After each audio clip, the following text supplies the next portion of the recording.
Para desarrollar el tema de oxigenoterapia, vamos a primeramente hablar de lo que tiene que ver con la anatomía y la fisiología del aparato respiratorio, para poder comprender todo lo que tiene que ver con la mecánica respiratoria y el funcionamiento de los gases en el circuito respiratorio y circulatorio.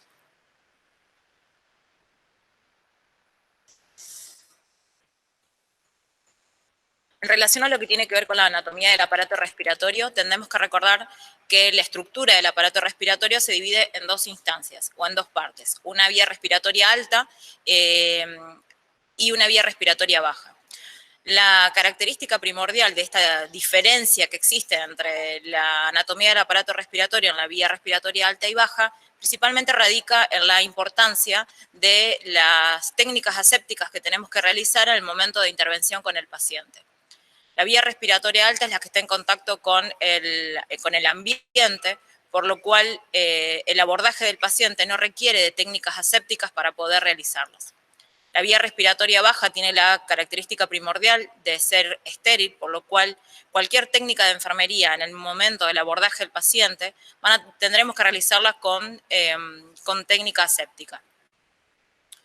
No vamos a detenernos en explicar la anatomía del aparato respiratorio porque todos la conocemos, ¿sí? Recordar que en la vía respiratoria baja nos encontramos con la estructura del árbol bronquial que termina en el alvéolo, que es la unidad funcional pulmonar, donde ocurre el intercambio gaseoso. En lo que tiene que ver con la fisiología del aparato respiratorio, es importante recordar el mecanismo respiratorio. Cada ciclo respiratorio está constituido por una inspiración seguida de una expiración, en el cual ocurre lo que se llama el intercambio gaseoso o la hematosis. Con la inspiración ocurre la entrada o el ingreso de oxígeno a la vía respiratoria, que llega hasta el alvéolo, que es la unidad funcional pulmonar, y donde ocurre el intercambio gaseoso. En ese intercambio gaseoso, el oxígeno ingresa al organismo y expiramos, o nuestro producto de desecho respiratorio es el dióxido de carbono. Bien. Recordando un poco eso, que en realidad no es nada nuevo, digamos, la idea puntual es entender de alguna manera o en alguna medida para qué aplicamos o por qué le otorgamos oxigenoterapia a un paciente. La oxigenoterapia, como cualquier terapéutica, es la administración de oxígeno, ¿sí?, con fines terapéuticos en concentraciones superiores a la mezcla que tenemos en el aire ambiente. Como todos sabemos, la composición del aire ambiente tiene un 21% de oxígeno, un 70% aproximadamente de nitrógeno y otras pequeñas proporciones de otros gases. La indicación de colocación de oxigenoterapia o de oxígeno a un paciente tiene que ver con la presencia de hipoxemia, la sospecha clínica de hipoxia en algún tipo de situación de emergencia en el paciente o ante algún tipo de evento patológico en el cual implique aumento del consumo de oxígeno por el aumento del metabolismo, como es en el caso de las convulsiones, ¿sí? Todos sabemos que el aumento del metabolismo requiere aumento del consumo de oxígeno. Los objetivos de la oxigenoterapia son lograr la normoxemia, poder disminuir el gasto cardíaco asociado y poder prevenir las complicaciones derivadas de la hipoxia. Bien. Debemos tener en cuenta que para poder administrar esta terapéutica, como cualquier otra que hagamos al paciente, la administración de oxígeno debe ser medida, ¿sí?, para poder administrársela. Para poder medir el oxígeno tenemos dos maneras, ¿sí?, que son determinantes en relación al dispositivo que vamos a utilizar después o la interfase para poder administrar oxigenoterapia. Hay dos puntos importantes a tener en cuenta. El oxígeno puede medirse por flujo o por concentración. El flujo de oxígeno es la cantidad de gas administrado y está medida en litros por minuto. Y lo hacemos a través de los flumíter o caudalímetros, que tiene una columna graduada que puede ir a medio litro de oxígeno, 1 litro, litro y medio, 2, así hasta 10, 15 litros, dependiendo el flumíter o caudalímetro que tengamos.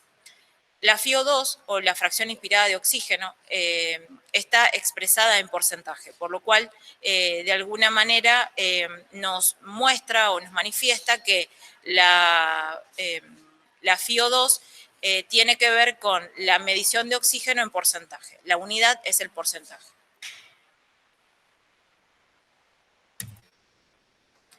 Dentro de los tipos de gases medicinales, además del oxígeno, vamos a encontrar otros tipos de gases que se utilizan en la práctica cotidiana. Estos gases, además del oxígeno, que ya dijimos cuál era su uso y cuál era el determinante para poder administrárselo al paciente en relación a las unidades de medida y los dispositivos, como en el caso del flumímetro o los manómetros, también vamos a encontrarnos en los paneles de cabecera con el aire comprimido. El aire se utiliza como gas de alimentación en los ventiladores durante la respiración asistida o la ventilación mecánica. Para que los ventiladores funcionen es necesario contar no solamente con oxígeno, sino también con aire comprimido. El aire medicinal está compuesto, al igual que el aire ambiente, por un 70%, 78% de nitrógeno, un 21% de oxígeno y otros muy pequeñas proporciones de otros gases. La importancia que tiene el aire medicinal es que a diferencia del aire ambiente, digamos, es un aire puro, digamos, está libre de partículas y además es estéril. El aire también se utiliza en la oxigenoterapia, en el caso de la necesidad de poder otorgarle al paciente oxígeno mezcla. Se utiliza para nebulizaciones, en el caso de pacientes que solo requieran la aerosolización del fármaco y no requieran oxigenoterapia, o pacientes que no están recibiendo oxigenoterapia y requieran la aerosolización de un fármaco, se puede utilizar aire para poder hacer las nebulizaciones. Y se utiliza en los quirófanos como propulsor en instrumentos quirúrgicos, taladros, sierras o cualquier tipo de equipamiento que necesite, ¿sí?, de aire comprimido para su funcionamiento. Bien. Además del aire y del oxígeno, podemos encontrarnos con el dióxido de carbono. El dióxido de carbono se utiliza generalmente, o es más utilizado, en las cirugías videolaparoscópicas, digamos, para poder crear el neumoperitoneo necesario para poder abordar al paciente en una cirugía abdominal. El nitrógeno también se utiliza en criocirugía o en dermatología o en crioconservación por la necesidad de exposición de los tejidos, por ejemplo, o de una muestra de tejido o de un órgano al frío extremo para poder conservarlo y que se pueda utilizar en una cirugía. El Quinox, que es un nombre comercial en realidad, pero el gas es el óxido nítrico inhalado, también se utiliza en medicina, es un vasodilatador pulmonar selectivo, se utiliza en pacientes que requieren o que tienen patologías respiratorias que ya otras terapéuticas, digamos, han fracasado y que requieren de este vasodilatador pulmonar que tiene efecto únicamente a nivel pulmonar, no tiene efecto sistémico. Esto que vemos acá es un panel de cabecera. El panel de cabecera de alguna manera lo que busca es concentrar, ¿sí?, las necesidades de un paciente que requieren oxigenoterapia y de alguna manera nos combina una línea eléctrica con el sistema de gasoducto. En un panel de cabecera vamos a encontrar todo lo que es la línea eléctrica para poder enchufar bombas, ventiladores, bombas de infusión, bombas de alimentación y algunas tienen focos de luz, algunas tienen sensores, algunos paneles de cabecera más avanzados hoy ya tienen sensores y nos permiten por ahí monitorizar al paciente. También vamos a encontrar el aire comprimido en Flumeter, nos da la posibilidad de poder adaptarlos a colocar Flumeter o colocar manómetros de presión y el sistema de vacío para realizar aspiración de secreciones. Esto que tenemos acá es una torreta quirúrgica. La torreta generalmente se utiliza en el caso de pacientes que se encuentran dentro de los quirófanos. El abordaje del paciente requiere, digamos, de que el equipo lo pueda abordar desde todos los extremos, digamos, de la camilla quirúrgica. Entonces el paciente no puede estar sobre la pared, también por una cuestión epidemiológica y por la limpieza del quirófano, además del abordaje del paciente, no se utiliza, digamos, el panel de cabecera, sino la torreta quirúrgica. Vamos a pasar esto. Con respecto a lo que tiene que ver con la saturación de oxígeno, vamos a usar oxímetros o saturómetros, depende cómo le quieran llamar. En realidad, la importancia de lo que tiene el monitoreo, digamos, de la saturación de oxígeno es poder determinar, digamos, el porcentaje o cantidad de oxígeno disponible en el torrente sanguíneo. El sensor del oxímetro de pulso tiene un fotorreceptor que lo que hace es captar la hemoglobina, digamos, o la oxihemoglobina en este caso, que tiene que ver con la cantidad de oxígeno con la que se satura la hemoglobina a nivel arterial. El porcentaje, digamos, de eritrocitos que está completamente saturado de oxígeno se conoce como la saturación arterial de oxígeno o el nivel de oxígeno en sangre. Un valor normal siempre es mayor al 95%, ¿sí? Hablando de un paciente que no requiere oxígeno, no está recibiendo oxigenoterapia. El valor normal es más de 95%. Lo bueno que tienen estos dispositivos, que además de darnos la curva plestimográfica donde nos marca la frecuencia cardíaca, tenemos la saturación de oxígeno, o sea, nos da dos valores. Y vemos la curva que nos permite poder ver el ritmo, ¿sí? Bien. Dentro de los sistemas de administración de oxígeno, los sistemas o interfaces para administración de oxígeno se pueden dividir en sistemas de alto o bajo flujo, ¿sí? En relación al flujo, ¿sí? Como ya dijimos, a la cantidad de litros minuto que requiere cada dispositivo para funcionar. Estos dispositivos se utilizan para poder administrar, regular y poder suplementar el oxígeno con el objetivo de poder incrementar la oxigenación arterial del paciente. Como ya dijimos, lograr la normoxemia, ¿sí? Y de alguna manera compensar la hipoxia o los signos de hipoxia en el paciente cuando el paciente está teniendo un aumento de su consumo metabólico o tiene una patología respiratoria, digamos, que en alguna medida lo condiciona. El dispositivo mezcla el oxígeno y el aire, ¿sí? Ambiente, manteniendo una concentración de oxígeno para que esta concentración se aporte al paciente. La elección del sistema o la interfase va a depender obviamente de las necesidades de oxígeno del paciente, de la comodidad y del grado de desarrollo de la patología que el paciente tenga. Acá vemos un cuadro que nos muestra los sistemas de bajo flujo. Vemos una cánula nasal como el dispositivo que menor flujo maneja y hay una relación directa entre lo que tiene que ver con flujo y concentración de oxígeno. Esta relación matemáticamente parecería, digamos, que es la correcta en relación a que aumento el flujo, aumento la concentración.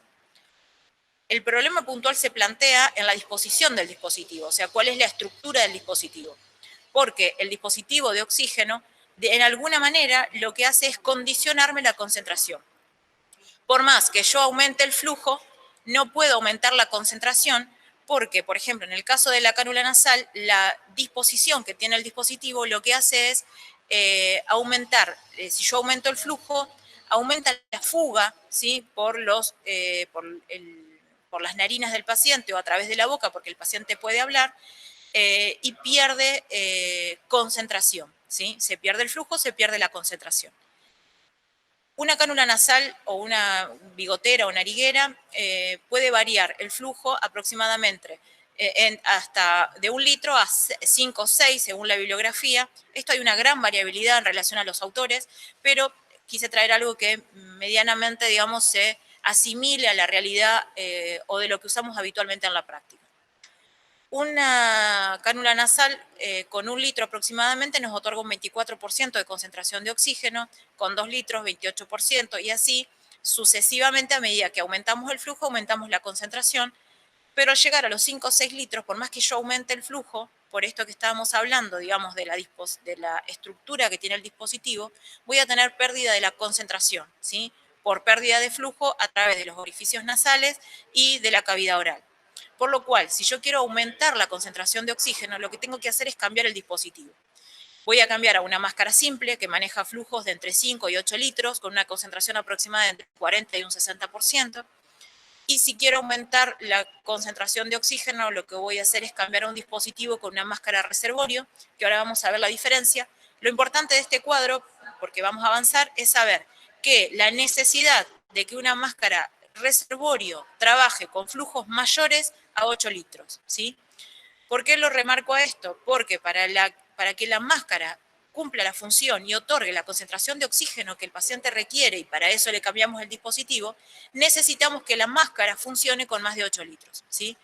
Ahora vamos a ver bien las diferencias, pero las máscaras con reservorio en relación a su estructura, si tienen válvulas expiratorias o no, nos van a otorgar concentraciones entre un 60 y más del 90% según el tipo de máscara que utilicemos. Ahora vamos a ver la diferencia. En relación a la elección del dispositivo o la interfase, como dijimos al principio, va a requerir del requerimiento de oxigenoterapia que tenga el paciente, que tiene que ver obviamente con la patología por la cual el paciente requiere de esta terapéutica. El confort y la adaptación al dispositivo es importantísimo, porque si no fracasa, ¿sí? Cuando uno le administra al paciente una terapéutica, sea cual fuere, ¿sí? No todas las terapéuticas funcionan de igual manera para un paciente que para otro. Por eso es tan importante que evaluemos y hagamos nuestro famoso proceso de atención de enfermería en cada una de las implementaciones de terapéuticas que tengamos con el paciente. Todos sabemos que el cuidado debe ser individualizado y tiene que estar adaptado al paciente. En la oxigenoterapia eso no es diferente. El requerimiento de oxigenoterapia del paciente es totalmente individual. No todos los pacientes responden igual a las mismas patologías. No están todos los pacientes en la misma etapa dentro de la misma patología, por lo cual es un proceso en el cual tendremos que ver en relación a la situación actual del paciente, evaluar cuáles son las ventajas y las desventajas de cada interfase que vamos a elegir, o sea, de cada dispositivo que vamos a elegir, en relación a la situación actual del paciente. Esto que tenemos acá es un halo cefálico. Vamos a ver diferentes tipos de dispositivos o interfaces. Este dispositivo, que se llama halo cefálico, para el que no estuvo en neonatología nunca lo vio, es un dispositivo que se utiliza para poder otorgarle oxigenoterapia al paciente con altas concentraciones. Nos da la posibilidad de otorgarle concentraciones muy variadas, que pueden ir de un 21%, ¿sí? Que es similar a la del ambiente, obviamente, ¿sí? Hasta un 100%. Lo que tenemos acá es un dispositivo que tiene una disposición concéntrica, que lo que hace es, de alguna manera, que el oxígeno circule, ¿sí?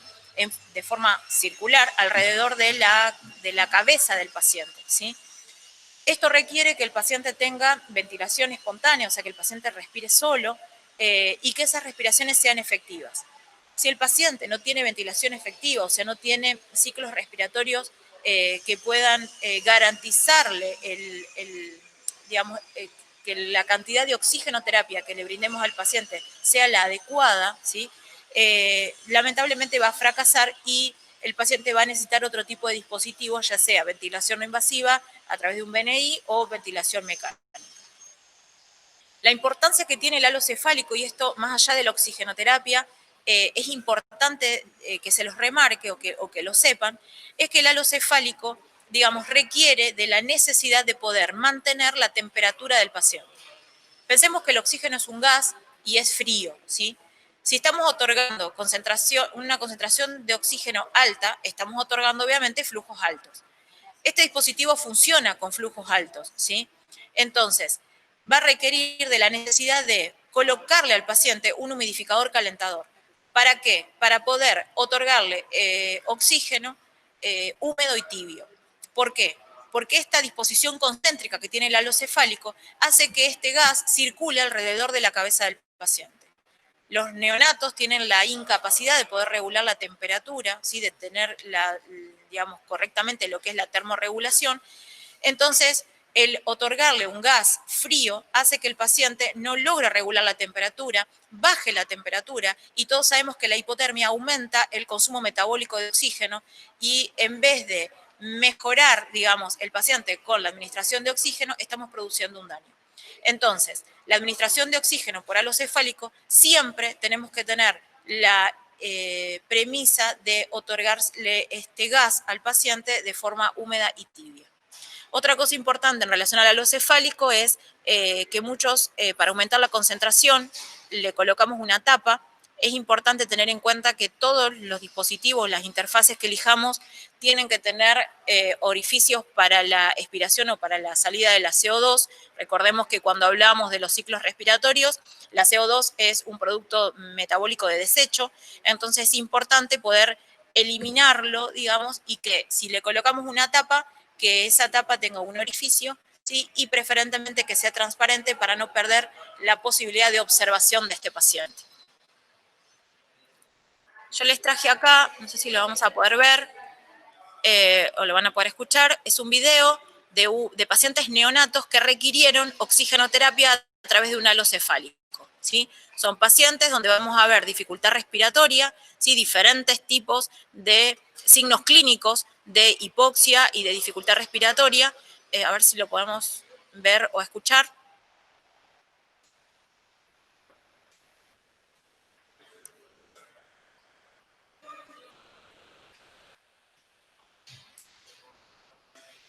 Si no, a ver.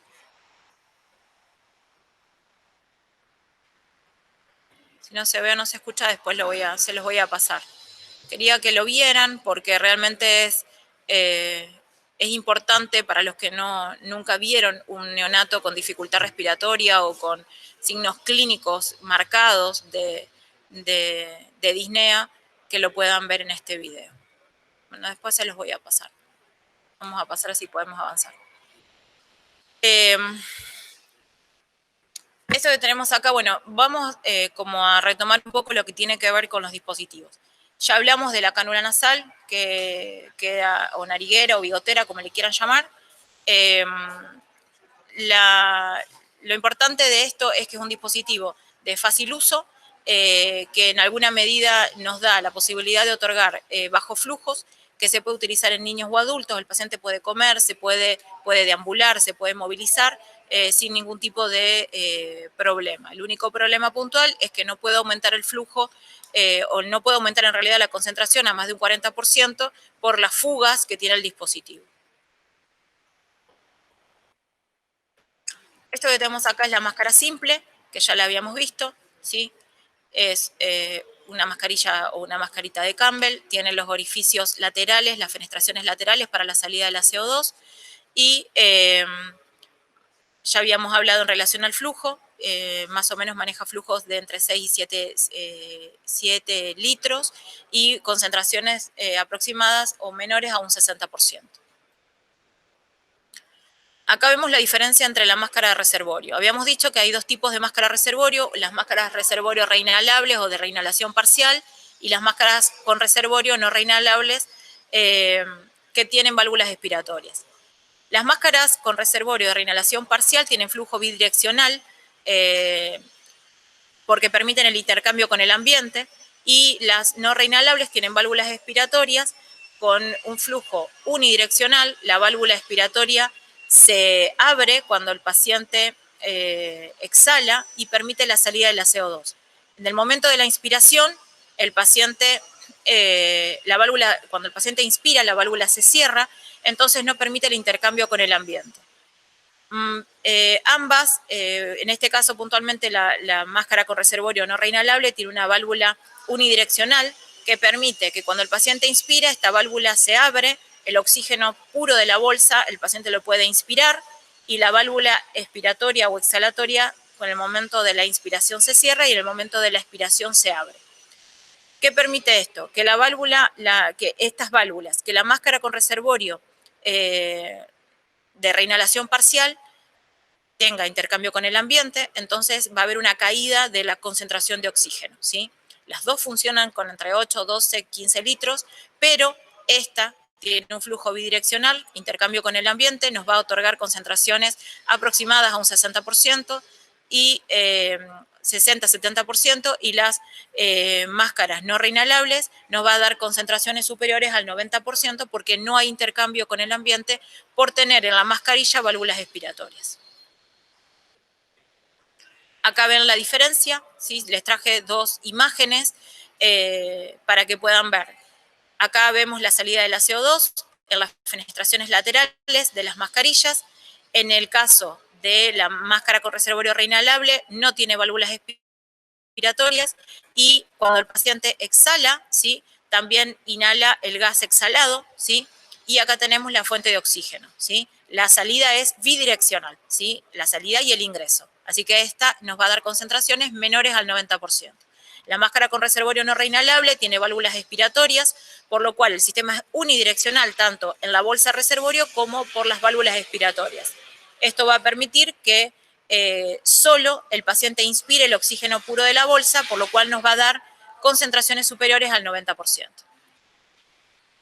Esto que tenemos acá es una máscara de Venturi. La máscara de Venturi es un sistema considerado de alto flujo porque no tiene válvulas, por lo cual el paciente recibe, ¿sí?, a más de 6 litros el alto flujo que le otorgamos al paciente. Esto que les traje acá es una imagen, ¿sí?, donde de alguna manera nos muestra, ¿sí?, el dilutor o adaptador que nos da la posibilidad de a menos de 6 litros otorgar Venturi entre un 24 y un 30%, considerado de bajo flujo, pero a más de 6 litros el Venturi, a diferencia de la máscara reservorio, ya se considera un sistema de alto flujo porque el paciente recibe los 6 litros de flujo que le otorgamos porque no tiene válvulas que de alguna manera frenen o paren el flujo de oxígeno que le administremos al paciente. La importancia de la máscara de Venturi es que tiene adaptadores o dilutores que de alguna manera nos regulan el flujo y la concentración. Es importante que conozcamos en relación al fabricante cuál es el color y cuál es el flujo de oxígeno necesario para otorgar la concentración. Si no respetamos la nomenclatura del fabricante, donde nos dice que a tanta cantidad de flujo es la concentración que le vamos a otorgar al paciente, no estamos garantizando la concentración de oxígeno que el paciente requiere. Acá tienen otros dispositivos. Esto es una cánula nasal con reservorio que lo puede tener en la bigotera o en la guía, ¿sí? Y esto es un tubo en T, ¿sí?, que es lo que generalmente lo vamos a ver en un tubo endotraqueal o una intubación nasotraqueal, o lo podemos ver en un paciente que está traqueostomizado, ¿sí? Es importante tener en cuenta que en este caso el tubo lo que hace es una suerte de reservorio y siempre vamos a encontrar, en este caso el paciente está intubado, ¿no?, pero en el caso de que no esté intubado, en este caso está haciendo una nebulización, siempre tengamos el orificio para la salida de la CO2. Estas son tiendas faciales, es igual que una mascarilla de Venturi, cumple el mismo, una mascarilla de Campbell. En realidad se le puede adaptar un sistema de Venturi para aumentar la concentración. Se utiliza en pacientes que no se pueden fijar las mascarillas en el tabique nasal por algún traumatismo facial o una cirugía en el rostro y se coloca la tienda facial. Es la misma funcionalidad. Esto es una mascarilla de traqueostomía, importante, como hablamos al principio, tener en cuenta el orificio de expiración para la salida de la CO2 y se le puede adaptar un sistema de Venturi para pacientes traqueostomizados. Bien, en relación a lo que tiene que ver con la ventilación no invasiva, existen dos tipos, ¿sí?, que puede ser a presión positiva continua o CPAP, o la variante del CPAP podía ser en el caso de otorgar una variable bifásica, en el caso del BiPAP. Es muy utilizado generalmente en pacientes que necesiten ventilación a presión positiva domiciliaria. En internación generalmente puede utilizarse el tipo nasal o el total face mask, ¿sí? Es ventilación no invasiva, lo que hace es otorgar al paciente ventilación a presión positiva sin necesidad de otorgar un tubo endotraqueal. Bien. Si hablamos de oxigenoterapia, no podemos dejar de hablar de las bolsas autoinflables de reanimación. La importancia de la bolsa autoinflable de reanimación es el paciente a presión positiva también. El problema de estas bolsas es que tienen que estar adaptadas al tamaño del paciente que tenemos, no solamente la bolsa, sino la máscara facial, digamos, la mascarilla que se utiliza para realizar la ventilación. Son bolsas que tienen la característica estructural de que no necesitan de gas para mantenerse infladas, sino que permanecen infladas de forma permanente y nos da la posibilidad de poder ventilar al paciente en una situación de urgencia, emergencia, aunque no tengamos gas. Tienen un reservorio, en este caso en la foto lo puede tener un corrugado o puede tener una bolsa reservorio. Lo importante de estas bolsas es tener en cuenta que tenemos que tener la bolsa adaptada al tamaño del paciente en relación a su capacidad ventilatoria pulmonar. tiene una válvula de liberación de presiones, ¿sí? Que se llama válvula de Popov. Esa válvula nos da la posibilidad de poder prevenir la posibilidad de volutrauma o barotrauma en el caso de exceso en la presión al momento de la ventilación a presión positiva. Y nos da la posibilidad de alguna manera poder otorgarle al paciente ventilación a presión positiva de forma manual. Existen diferentes tamaños, neonatales, pediátricas o de adultos, en relación, como ya les marqué al principio, a la capacidad pulmonar del paciente. Nos permite poder otorgar oxígeno a más del 90%, concentración de oxígeno a más del 90%, en el caso de que tenga el reservorio, y si no tiene el reservorio, como puede pasar muchas veces, que no tenemos ni el corrugado ni la bolsa de reservorio, otorgamos concentraciones al 21% si no está conectado a un gas, o si está conectado a una fuente de oxígeno, aproximadamente entre un 40 y un 50%. Bien. Antes de terminar, y hablando de todo lo que tiene que ver de la administración de oxigenoterapia a presión positiva, en relación a los pacientes COVID, todo lo que tiene que ver con la administración de oxigenoterapia, más allá que acá hablamos de todos los tipos de dispositivos, lo que tratamos de evitar es la dispersión y la aerosolización, ¿sí?, de los gases, por la posibilidad de contaminación del ambiente o de las superficies. Es importantísimo la necesidad de el paciente que requiere oxigenoterapia, el operador o el enfermero que asista al paciente debe tener los elementos de protección personal, ya sea barbijo quirúrgico o barbijo N95, ante la necesidad de poder maniobrar o instrumentar la vía aérea. Así como hablamos de la importancia de poder otorgar presión positiva a través de una bolsa máscara, el paciente COVID no está recomendado la preoxigenación previo a la intubación con bolsa máscara. Debería realizarse con una máscara reservorio. Dentro de las selecciones, si tenemos una reinhalable y una no reinhalable, utilizar la no reinhalable. O sea, elegir el dispositivo que más concentración de oxígeno nos otorga, ¿sí? Por la posibilidad de evitar la dispersión de partículas en el ambiente, ¿sí?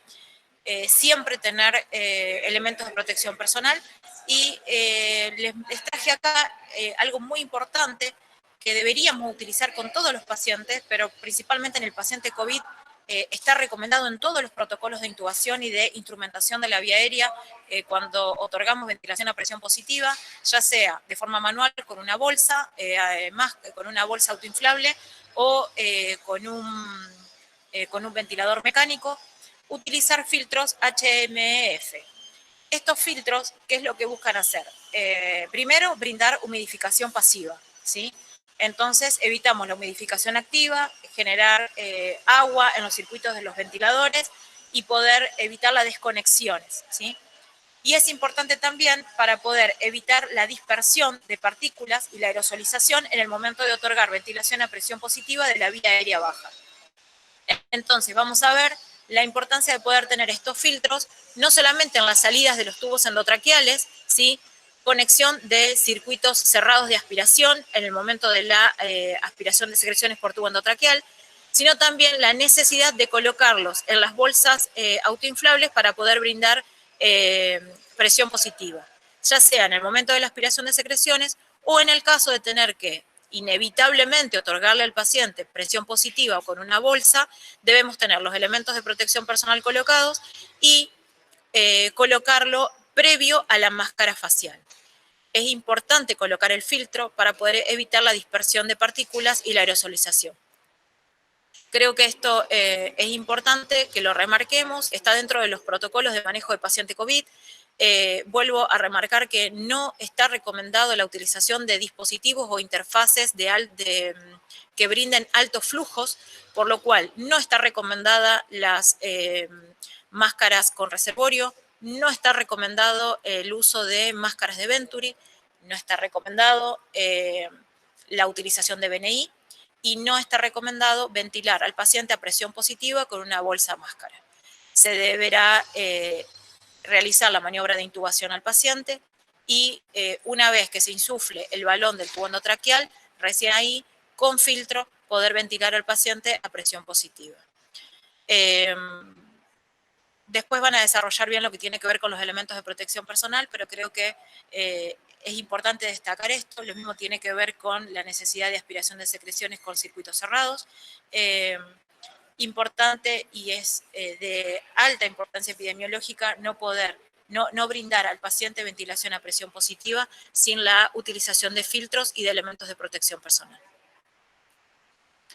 Para terminar, el oxígeno es una droga siempre y se utiliza en las unidades de internación y como toda droga tiene riesgos y beneficios al paciente. Ya no es más poder otorgar al paciente un poquito, un chiquito, sino que debe ser totalmente dosificado y debe estar indicado por un médico.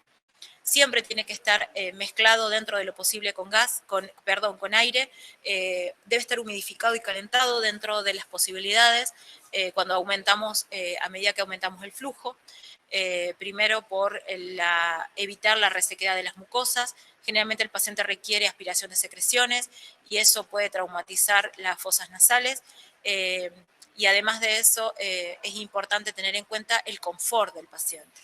Siempre monitorizar al paciente dentro de las posibilidades, poder manejar la administración de oxígeno con una FiO2 o una concentración conocida. Eso también es importante, el hecho de manejar las interfaces y saber que a tanta cantidad de flujo yo le estoy otorgando una cantidad de concentración o el que la concentración es conocida por mí dentro de la administración de la oxigenoterapia.